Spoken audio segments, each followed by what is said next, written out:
Sarah Chin sat at her desk, staring at the computer screen that displayed nothing but a blank email. The morning sunlight streamed through the tall windows of Wellington Enterprises, casting long shadows across the polished marble floors. She had been working at the company for 3 years, climbing from an entry-level position to marketing coordinator through sheer determination and countless late nights. The office buzzed with its usual Monday morning energy. Employees hurried past her cubicle with coffee cups and project folders, their conversations creating a gentle hum that Sarah found comforting. She loved this job, loved the challenges it presented, and especially loved the sense of purpose it gave her life. But today felt different. Today, whispers seemed to follow her wherever she went. "Sarah, there's something we need to discuss." The deep voice behind her made her jump. She turned to find Marcus Wellington, the company's CEO, standing beside her desk. His usually warm brown eyes held an expression she couldn't quite read. Marcus Wellington was the kind of man who commanded attention without trying. At 42, he had built Wellington Enterprises from a small startup into a multi-million-dollar marketing firm. His success story was legendary in their industry, and Sarah had always admired his business acumen and leadership style. He treated his employees fairly, remembered their names, and actually listened when they spoke. "Of course, Mr. Wellington. What can I help you with?" Sarah's voice remained steady despite the butterflies that had suddenly taken flight in her stomach. Marcus glanced around the busy office floor, then back at her. "My office." Now, the walk to Marcus's corner office felt like the longest journey of Sarah's life. She tried to think of any mistakes she might have made, any projects that could have gone wrong, but nothing came to mind. Her recent campaign for their biggest client had exceeded all expectations, bringing in new business worth millions. Marcus's office was a testament to his success. Floor-to-ceiling windows offered a breathtaking view of the city skyline. Awards and certificates lined the walls, interspersed with family photos showing Marcus with his wife Linda at various company events and vacation destinations. His desk, made from rich mahogany, held neat stacks of documents and a single photo of Linda smiling at the camera. "Please, sit down," Marcus said, closing the door behind them. The soft click seemed unusually loud in the quiet office. Sarah settled into one of the leather chairs facing his desk, trying to appear calm and professional. Marcus didn't sit. Instead, he walked to the window and stood with his back to her, his hands clasped behind him. "I've been hearing some interesting rumors lately," Marcus began, his voice carefully controlled. "Rumors about you." "Rumors?" Sarah's heart began to race. She couldn't imagine what anyone might be saying about her. She kept to herself mostly, focused on her work, and tried to maintain professional relationships with her colleagues. Marcus turned to face her, leaning against the window frame. "There's talk that you're pregnant." The words hit Sarah like a physical blow. She felt the color drain from her face as she stared at Marcus in shock. "I'm sorry, what?" "Don't play innocent with me, Sarah. Multiple people have noticed changes in your behavior, your appearance. You've been leaving early, taking long lunches, and Linda mentioned seeing you at Dr. Hayes's office last week." Sarah's mind raced. It was true that she had been leaving early and taking longer lunches, but not for the reason Marcus suspected. She had been meeting with David Park, a colleague from the IT department, for coffee and lunch dates. They had been secretly dating for 6 months, keeping their relationship quiet to avoid office gossip and potential complications with company policy. And yes, she had been to Dr. Hayes's office, but for her annual checkup, nothing more. "Mr. Wellington, I can explain, can you?" Marcus's voice grew colder. "Because what I want to know is how you think this is going to work. Did you really believe you could manipulate me this way?" Sarah felt as if the ground had shifted beneath her feet. "Manipulate you? I don't understand what you're talking about." Marcus moved away from the window and sat down at his desk, fixing her with an intense stare. "The baby, Sarah? My baby. Did you think I wouldn't figure it out?" The accusation hung in the air like a toxic cloud. Sarah's mouth opened and closed, but no words came out. The sheer absurdity of what Marcus was suggesting left her speechless. Mr. Wellington, there's been a terrible misunderstanding. I'm not pregnant, and even if I were, I would never." She struggled to find words that could adequately express her shock and confusion. "Don't lie to me," Marcus said sharply. The evidence is clear. You've been acting strangely for weeks. You were at my wife's gynecologist's office. And now there are rumors flying around this office about your condition. Sarah finally found her voice. What evidence? What are you talking about? Marcus opened his desk drawer and pulled out several photographs. He spread them across the desk where Sarah could see them. They showed her entering and leaving Dr. Hayes' office, having lunch with David at a small cafe downtown, and walking hand in hand with David in a park near the office. These photos were taken over the past month, Marcus said. Imagine my surprise when my private investigator brought them to me. Sarah stared at the photos in disbelief. You had me followed? I had to protect myself and my company. When rumors started circulating about an inappropriate relationship between us, I needed to know what I was dealing with. But there is no inappropriate relationship between us. Sarah's voice rose despite her efforts to remain calm. These photos show me with David Park from IT. We've been dating. That's why I've been taking longer lunches and leaving early sometimes. Marcus studied her face carefully. David Park? The computer technician? He's not just a computer technician. He's a systems analyst with a degree in computer science from MIT. And, yes, we've been dating for 6 months. For the first time since the conversation began, Marcus looked uncertain. He picked up one of the photos and examined it more closely. If you're dating David Park, then why were you at Dr. Hayes' office? She specializes in fertility and pregnancy. Sarah felt heat rise in her cheeks. She's also a gynecologist, Mr. Wellington. I was there for my annual exam. Every woman needs regular checkups. Marcus set You the have to photo listen to down me. This is and important. leaned back I in his understand, chair. but we can't proceed Sarah without could more see evidence. doubt creeping There's no into time his for that now. expression, but he wasn't ready to abandon his theory entirely. The rumors about your pregnancy didn't come from nowhere, Sarah. Multiple employees have commented on changes in your behavior and appearance. What changes? Sarah demanded. I've been doing my job, meeting all my deadlines, exceeding expectations on every project. If my personal life has made me seem different, it's because I'm happy. I'm in love with David. And, yes, that might make me seem more energetic or distracted sometimes. Marcus was quiet for a long moment, studying her face. Sarah could see him processing this new information, trying to reconcile it with his previous assumptions. If what you're saying is true, then someone has been deliberately spreading false information about you, he said finally. Or maybe people just misinterpreted what they saw, Sarah suggested. Office gossip has a way of growing into something completely different from the truth. Marcus stood up and walked to a small refrigerator in the corner of his office. He pulled out a bottle of water and offered one to Sarah, who declined with a shake of her head. Let me ask you directly, Sarah. Are you pregnant? No, Mr. Wellington. I am not pregnant. Have you ever been pregnant? No. Have we ever had any kind of romantic or sexual relationship? Sarah felt her cheeks burn with embarrassment. Absolutely not. You're my boss and a married man.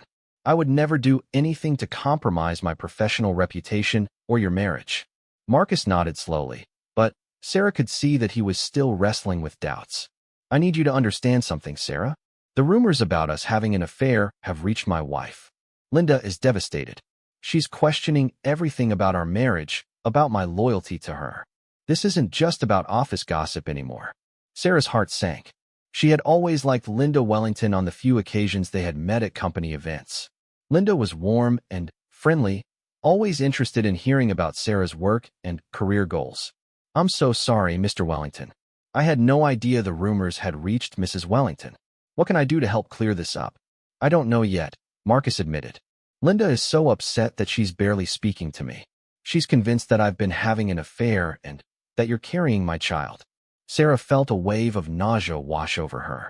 The thought that Linda Wellington believed such terrible things about her was almost unbearable. We need to find out who started these rumors and why, Sarah said firmly. Someone is deliberately trying to damage both of our reputations. Marcus returned to his desk and sat down, looking older and more tired than Sarah had ever seen him. The private investigator I hired specializes in corporate espionage and employee misconduct. He's very thorough and very discreet. When he brought me these photos, he was convinced that you and I were having an affair. But the photos show me with David, not with you, Sarah pointed out. The photos were taken from a distance. The investigator saw you with a man in a suit, assumed it was me, and drew his own conclusions. It wasn't until I saw them clearly that I realized the man wasn't me. Sarah felt a mixture of relief and anger. Relief that Marcus was finally beginning to understand the truth, and anger that his private investigator had been so careless with facts that could destroy her reputation. "So what happens now?" she asked. Marcus was quiet for several minutes, lost in thought. Finally, he looked up at her with an expression that seemed almost vulnerable. "I need to ask you something, and I need you to be completely honest with me. Is there any possibility that you could be pregnant and not know it yet?" Sarah was taken aback by the question. "I know, David, and I have been very careful. We're not ready for children yet, and we've taken every precaution. But it's possible." Sarah felt uncomfortable discussing such intimate details with her boss, but she understood that Marcus needed absolute certainty. "Mr. Wellington, I understand that you need to be sure, but I can tell you with complete confidence that I am not pregnant. If it would help, I'm willing to take a pregnancy test to prove it." Marcus nodded gratefully. "That would help enormously. Not because I don't believe you, but because it would give me something concrete to show Linda." Sarah agreed, though she felt humiliated by the necessity. She had never imagined that her personal life would become the subject of such intense scrutiny. "There's something else we need to discuss," Marcus said. "The rumors about us haven't just reached Linda. They've spread throughout the office. Some of our clients have heard whispers. This could seriously damage the company's reputation if we don't handle it carefully." Sarah felt her stomach drop. "What kind of damage?" "Wellington Enterprises has built its reputation on integrity and professionalism. If clients start to believe that there's inappropriate behavior happening at the executive level, it could cost us major accounts." The weight of the situation was beginning to sink in. This wasn't just about clearing up a misunderstanding anymore. Sarah's career, Marcus's marriage, and the entire company's reputation were all at stake. "What do you want me to do?" Sarah asked. Marcus was quiet for a moment, clearly thinking through their options. "First, we get you that pregnancy test. Then, we need to sit down with David and get his side of the story. If you two have really been dating for 6 months, there should be plenty of evidence to support that." Sarah nodded, grateful that Marcus was finally beginning to believe her. "After that, we need to figure out how these rumors got started and put a stop to them before they do any more damage." As Sarah prepared to leave Marcus's office, she couldn't help but wonder who would want to hurt her this way. She had always tried to maintain good relationships with her colleagues, staying out of office politics and focusing on her work. "Mr. Wellington, do you have any idea who might have started these rumors?" Marcus shook his head. "Not yet, but I intend to find out. Whoever is responsible has not only damaged your reputation and caused problems in my marriage, but they've also potentially damaged this company." Sarah stood up to leave, her legs still feeling unsteady from the emotional roller coaster of the past hour. "Sarah," Marcus called as she reached the door, "I want you to know that if you're telling me the truth about everything, then I owe you a sincere apology. The way I handled this conversation was unprofessional and unfair to you." Sarah turned back to face him. "I understand why you had to ask these questions, Mr. Wellington. I just hope we can get to the bottom of this quickly." As Sarah walked back to her desk, she felt the eyes of her colleagues following her. The We need whispers to address seemed this louder now, immediately. more pointed. The stakes are She too wondered high how to many delay people any had heard the longer. rumors, how many believed them. Her phone buzzed with a text message from David. "Everything okay? You looked upset when you went into Wellington's office." Sarah quickly typed back, "Need to talk. Can you meet me for coffee in an hour?" She had to tell David what was happening. If Marcus was planning to question him about their relationship, David needed to be prepared. More than that, she needed his support to get through what was clearly going to be a very difficult time. The rest of the morning passed slowly. Sarah tried to focus on her work, but concentration was nearly impossible. Every conversation around her seemed to stop when she approached. Every glance in her direction felt loaded with suspicion and judgment. At lunchtime, she met David at their usual cafe, a small place a few blocks from the office where they could talk privately. David took one look at her face and reached across the table to take her hand. "What happened?" Sarah told him everything, from Marcus's accusations to the private investigator's photos to the pregnancy rumors that were spreading throughout the office. David listened in stunned silence, his expression growing more serious with each detail. "This is insane," he said when she finished. "How could anyone think you and Wellington were having an affair? You barely interact with him except for work meetings." That's what I told him. But someone has been very convincing in spreading these lies. David was quiet for a moment, thinking. "Sarah, there's something you should know. I've heard some of these rumors too, but I didn't take them seriously. I figured they were just office gossip that would die down on its own." "What exactly did you hear?" "Someone told me that you and Wellington had been seen having intimate lunches, that you'd been spending a lot of private time in his office, that you'd been acting strange lately. I knew it wasn't true because I've been the one having lunch with you." Sarah felt a chill run down her spine. "Who told you this?" "Jessica from accounting mentioned it last week.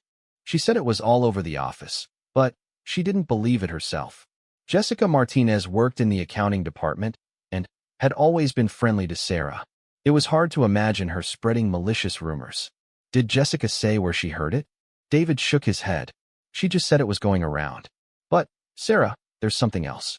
Someone has been asking questions about you." "What kind of questions?" "Personal questions. About your relationships, your family, your medical appointments. Someone has been very interested in your private life." Sarah felt a sense of dread growing in her stomach. This wasn't just random office gossip. Someone was deliberately gathering information about her and using it to create a false narrative. "Who's been asking these questions?" Margaret Foster, the head of human resources, looked up from her computer screen as Sarah knocked on her open office door. Margaret had been with Wellington Enterprises for nearly a decade, and Sarah had always found her to be fair and professional in their limited interactions. "Sarah, please come in and close the door behind you," Margaret said, gesturing to the chair across from her desk. Sarah's palms were sweating as she sat down. The HR office felt smaller than usual, with its neutral beige walls and motivational posters about teamwork and professional development. "I'm sure you can guess why I've asked you here," Margaret began, her expression serious but not unkind. "We need to discuss the allegations that have been brought to my attention regarding your conduct with Mr. Wellington. Mrs. Foster, I want you to know that there is absolutely no truth to these allegations. Mr. Wellington and I have never had any kind of inappropriate relationship." Margaret nodded, making notes on a legal pad. "I've spoken with Mr. Wellington this morning, and he's given me his version of events. He's also shared with me that you've agreed to take a pregnancy test to help clear up these rumors." "Yes, I have. I'm not pregnant, but I understand that this will help prove my innocence." "Sarah, I need to ask you some very direct questions, and I need you to answer them honestly.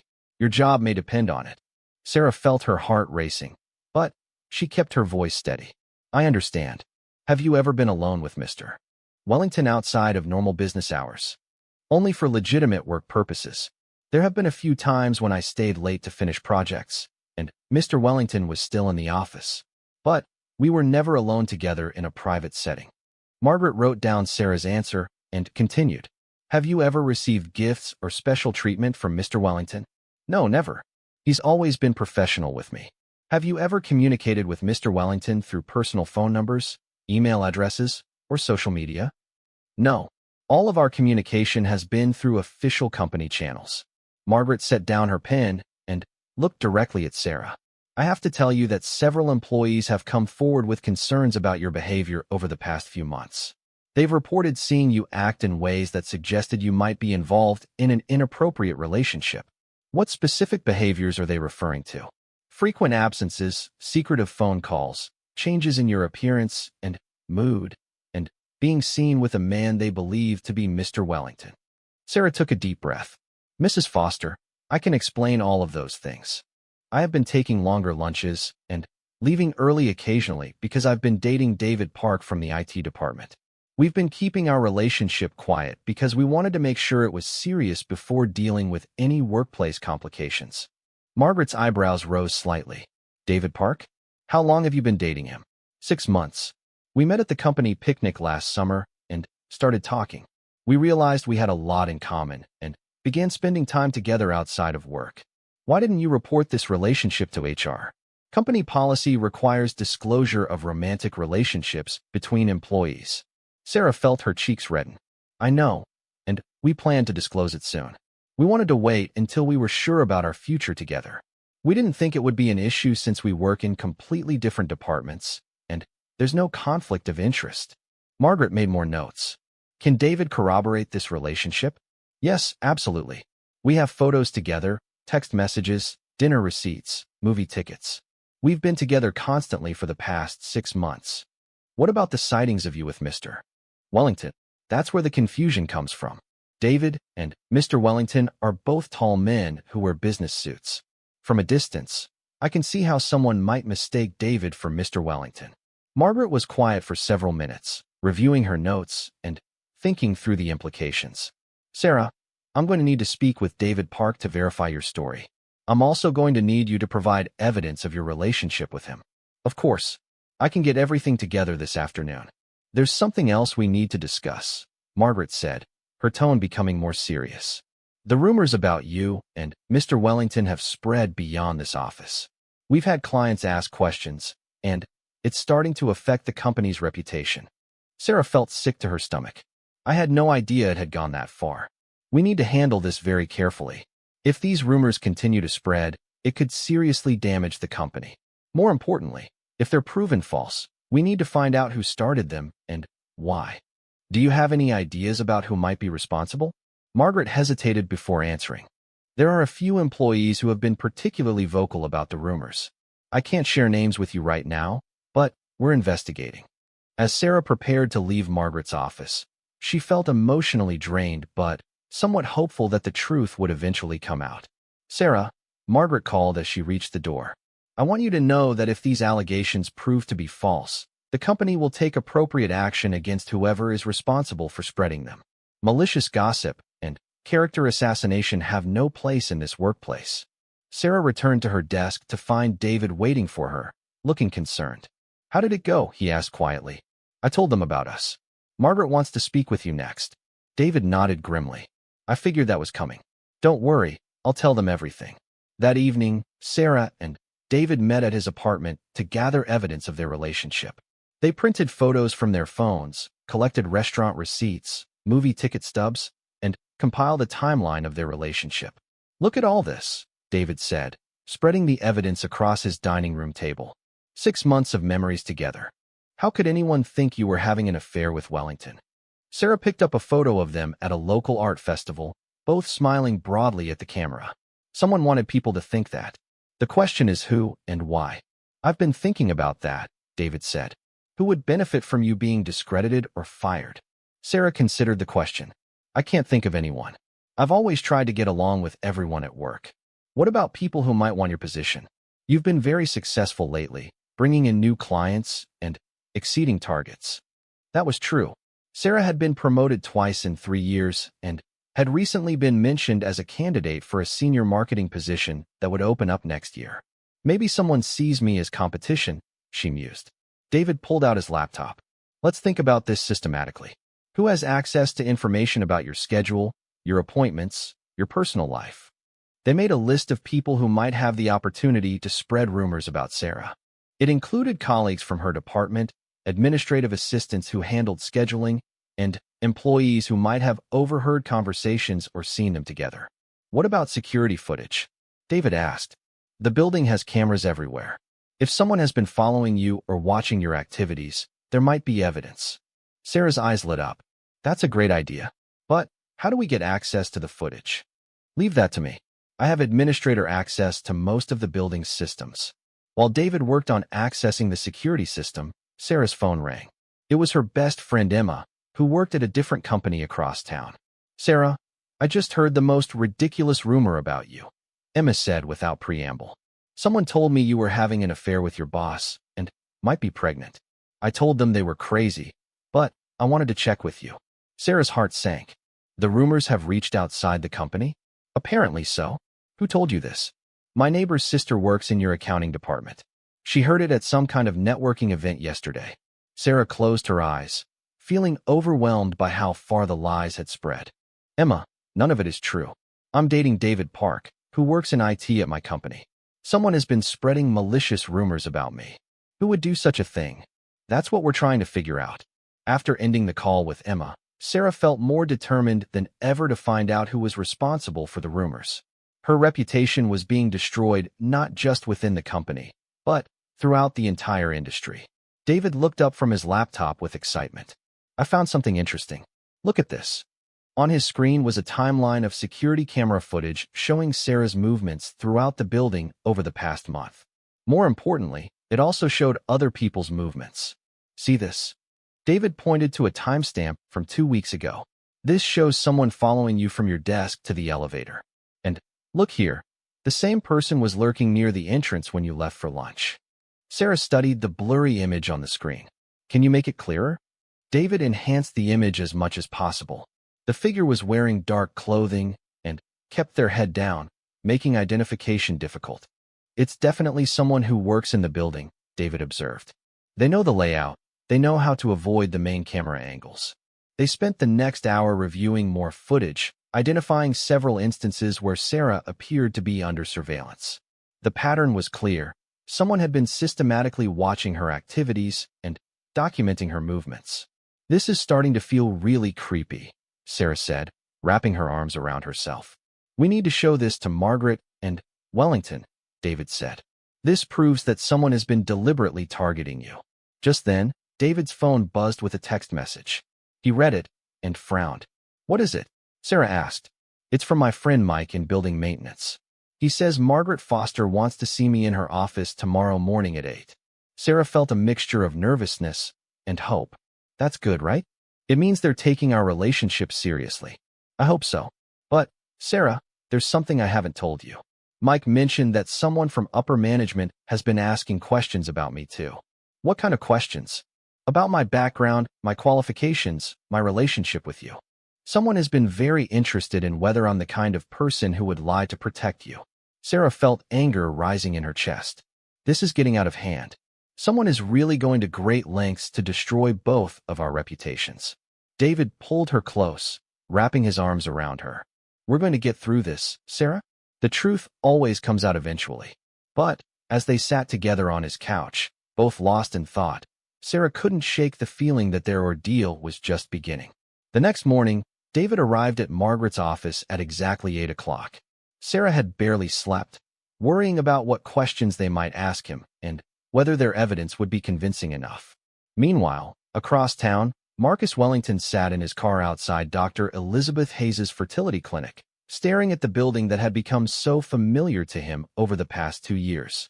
He had been coming here regularly, undergoing tests and treatments that had yielded no results. The irony of the situation wasn't lost on him. Here he was, accusing Sarah of carrying his child, when he had been struggling with infertility for years. Linda didn't know about his condition. He hadn't found the courage to tell her that their inability to conceive might be his fault, not hers. Marcus had always assumed that when the time was right, having children would be as natural and easy as everything else in his life had been. He had built a successful company, married the woman of his dreams, achieved financial security. But this one thing, the thing that Linda wanted most in the world, seemed impossibly out of reach. Dr. Hayes had been compassionate, but realistic about his condition. The chances of natural conception were extremely low, and even with advanced fertility treatments, success was not guaranteed. Mr. Wellington?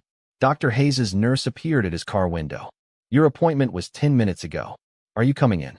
Marcus nodded and got out of the car, dreading what he knew would be another disappointing conversation about test results and treatment options.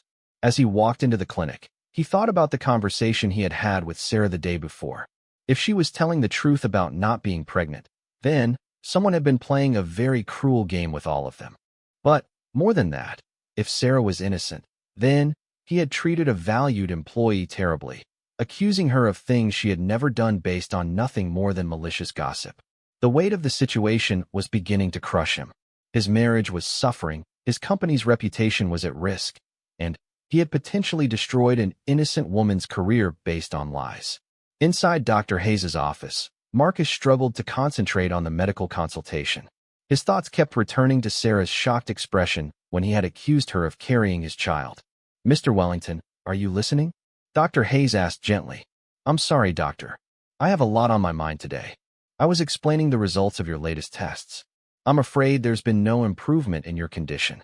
Marcus nodded numbly. He had expected as much. Have you discussed this with your wife yet? Marcus shook his head. Linda still doesn't know. She thinks our inability to conceive is just bad timing or stress. Mr. Wellington, I strongly encourage you to share this information with her. She has a right to know, and there are options we can explore if you're both fully committed to the process. As Marcus left the clinic, he felt overwhelmed by the weight of all his secrets. His infertility, his accusations against Sarah, his hiring of a private investigator. Everything felt like it was spinning out of control. Back at Wellington Enterprises, David was finishing his interview with Margaret Foster. He had provided detailed information about his relationship with Sarah, shown photographs and other evidence, and answered every question truthfully.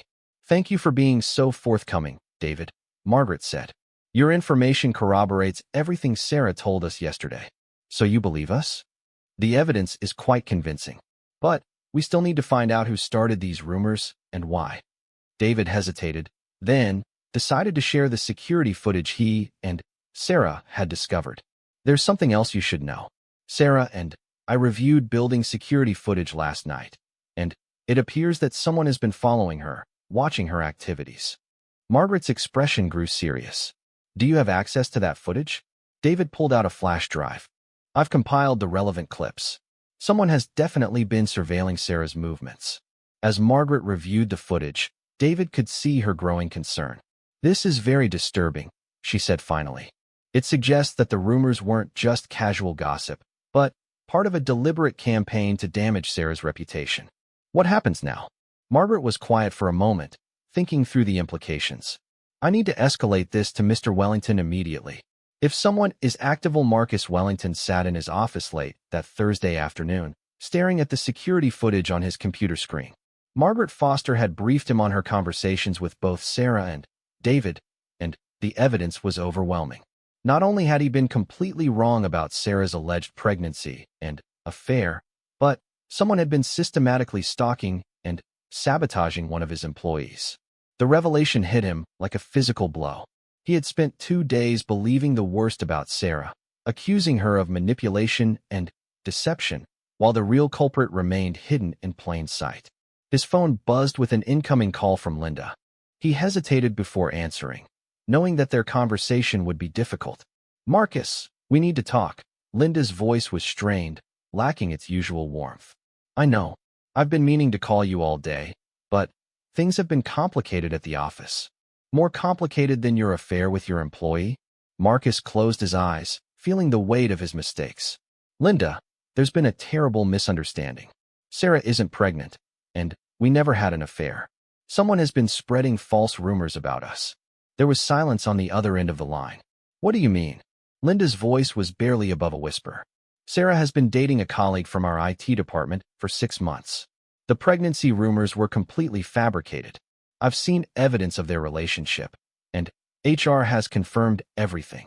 Marcus could hear Linda crying softly through the phone. But the photos, Marcus. The investigator showed us photos of you with her. The photos show Sarah with her boyfriend, not with me. From a distance, he and I look similar enough that the investigator made an assumption. Linda was quiet for a long time, processing this information. If this is true, then who would do such a thing? Why would someone want to hurt us this way? I don't know yet, but I'm going to find out. Margaret is conducting a full investigation. Marcus, there's something else. Something I haven't told you. Linda's voice became hesitant. What is it? The person who first told me about the rumors, it was someone from your office. They called me directly, said they were concerned about what was happening, and thought I deserved to know. Marcus felt his blood pressure rising. Who called you? They said their name was Jennifer, that she worked in your marketing department. She seemed to know a lot of details about your supposed relationship with Sarah. Marcus quickly pulled up his employee directory. There were 3 Jennifers in the marketing department: Jennifer Walsh, Jennifer Chun, and Jennifer Rodriguez. Linda, this is important. What exactly did this Jennifer tell you? She said that you and Sarah had been having an affair for months, that Sarah was pregnant with your baby, and that you were planning to leave me for her.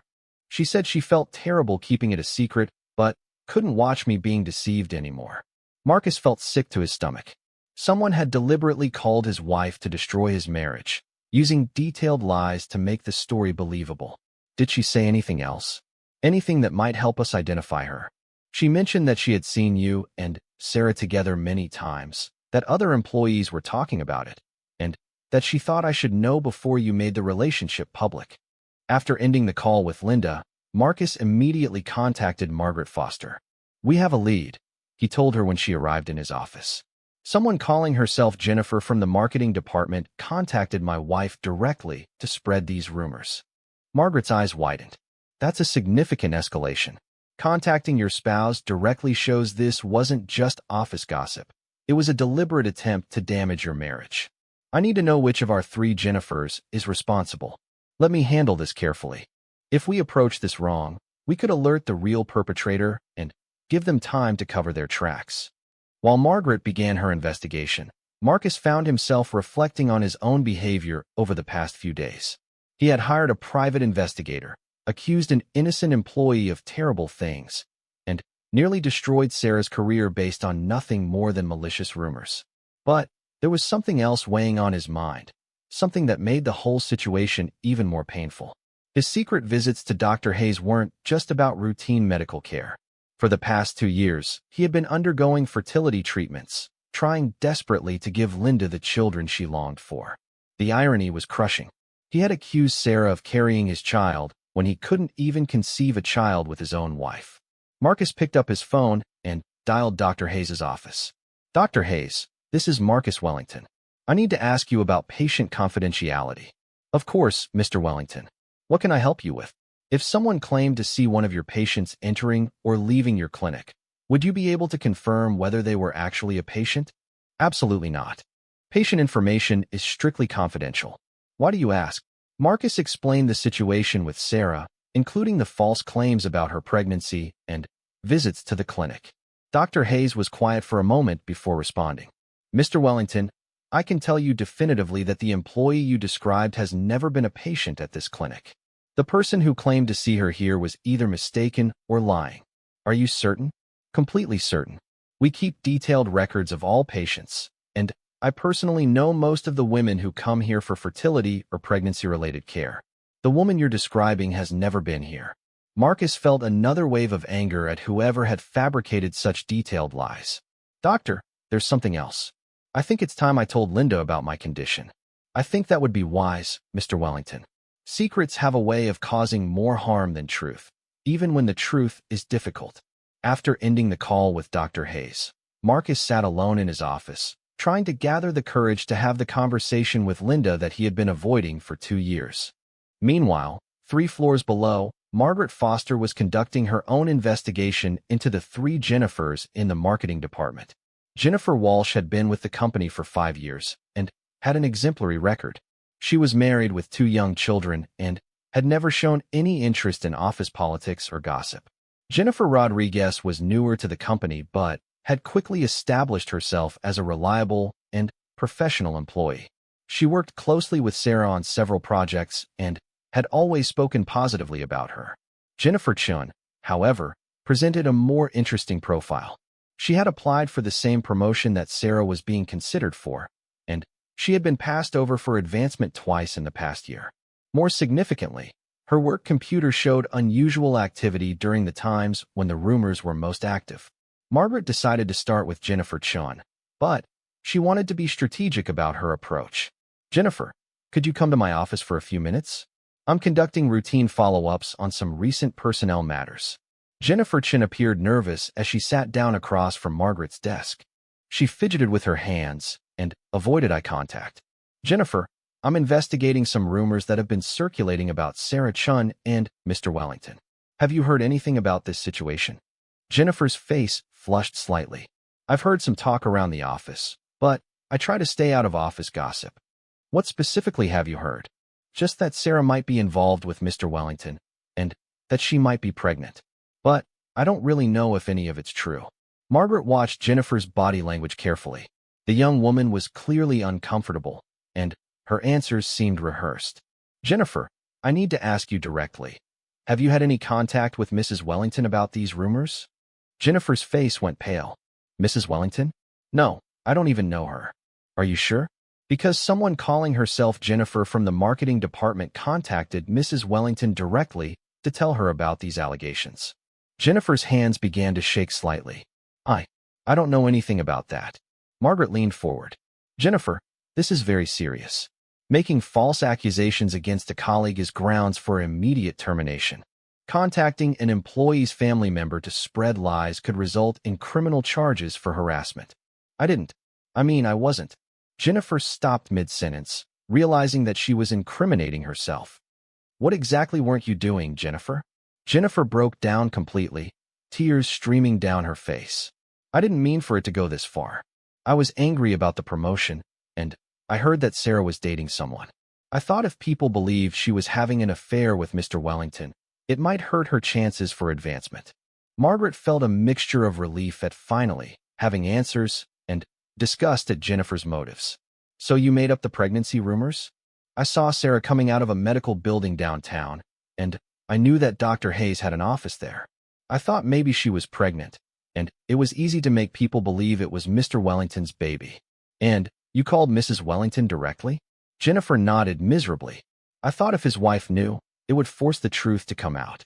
I didn't think it would cause so many problems. Margaret was taking notes furiously, documenting every admission. Did you follow Sarah around the office? Take photos? Spy on her activities? I watched her sometimes to see what she was doing. And I noticed that she was spending a lot of time with David Park. But I made people think it was Mr. Wellington. Jennifer, do you understand the severity of what you've done? You've damaged Sarah's reputation, caused problems in Mr. Wellington's marriage, and put the entire company at risk. Jennifer was sobbing now, clearly understanding that her career was over. I was just so frustrated. Sarah gets all the good assignments, all the recognition. I've been here longer, but she gets promoted faster.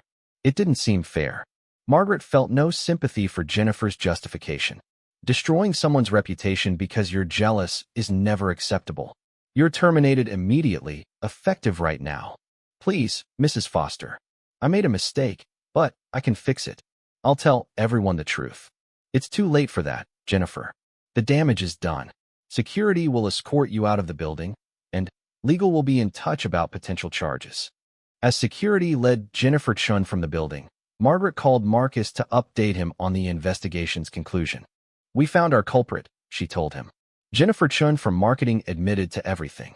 She fabricated the entire story because she was jealous of Sarah's success. Marcus felt a complex mixture of relief and anger. What happens now? Jennifer has been terminated. We'll need to decide whether to pursue legal action for the damage she's caused. What about Sarah? How do we repair the damage to her reputation? We'll issue a company-wide statement clarifying that the rumors were false and malicious. We'll also reach out to any clients or external contacts who may have heard the gossip. Marcus knew that wouldn't be enough. Sarah's reputation had been seriously damaged, and the effects might last long after the truth was revealed. Margaret, I want to do something more for Sarah. She's been through hell because of my poor judgment and Jennifer's malicious behavior. What did you have in mind? I was planning to announce the new senior marketing position next month. I think Sarah should be offered that role, along with a significant salary increase and a public commendation for her professionalism during this difficult situation. Margaret agreed that this would be appropriate recognition for what Sarah had endured. As the investigation concluded, Marcus prepared for the most difficult conversation of his personal life. He needed to tell Linda about his infertility, about his years of secret medical treatments, and about his role in nearly destroying an innocent woman's career. That evening, Marcus and Linda sat in their living room, both exhausted from the emotional turmoil of the past week. Linda, there's something I need to tell you about why we haven't been able to have children. Linda looked at him with a mixture of hope and fear in her eyes. The reason I was so quick to believe the rumors about Sarah's pregnancy wasn't just jealousy or paranoia. It was because I've been hiding something from you for 2 years. Marcus took a deep breath and told Linda everything. About his fertility problems, his secret treatments, his fear of disappointing her, and his shame at not being able to give her the family she wanted. Linda listened in stunned silence, tears streaming down her face. Marcus, why didn't you tell me? We're supposed to face these things together. I was afraid you would blame me, or leave me, or think less of me as a man. Linda moved closer to him on the couch, taking his hands in hers. I could never think less of you. But I'm hurt that you kept this from me for so long. We've wasted 2 years not dealing with this together. I know, and I'm sorry. I've made so many mistakes lately. Linda was quiet for several minutes, processing everything Marcus had told her. What about Sarah? How do we make things right with her? I'm going to apologize publicly and privately. I'm also going to offer her the senior marketing position and make sure everyone knows that the rumors were false. Linda nodded approvingly. She didn't deserve any of this. As they sat together, both Marcus and Linda realized that the events of the past week had revealed important truths about their marriage, their communication, and their future together. The lies that Jennifer Chun had spread had caused tremendous pain, but they had also forced conversations that needed to happen and revealed problems that needed to be addressed. For Marcus, the experience had been a harsh lesson in the importance of facts over assumptions, and the danger of making decisions based on fear and emotion rather than evidence and reason. For Sarah and David, the ordeal had tested their relationship, but ultimately made them stronger. They had faced a serious crisis together and emerged with a deeper understanding of their commitment to each other. But the ripple effects of Jennifer's malicious behavior would continue to be felt for months to come, as the company worked to repair its reputation and the individuals involved struggled to rebuild trust and move forward with their lives. The investigation was over, but the real work of healing and recovery was just beginning. Why sabotaging our employees? It's a serious security issue. David left Margaret's office feeling cautiously optimistic. The evidence was on their side, and it seemed like the company was finally taking the situation seriously. But as he walked back to his desk, he couldn't shake the feeling that they were still missing something important. Someone had gone to a lot of trouble to frame Sarah, and he doubted they would give up easily. The game was far from over. I'm not sure. The information came to me secondhand, but I can try to find out. As they walked back to the office together, Sarah's mind raced with possibilities. Who would want to hurt her this way? What could they possibly gain from destroying her reputation? Back at her desk, Sarah found a note asking her to report to human resources. Her heart sank as she realized that the situation was escalating beyond Marcus's office. The afternoon was about to get much more complicated.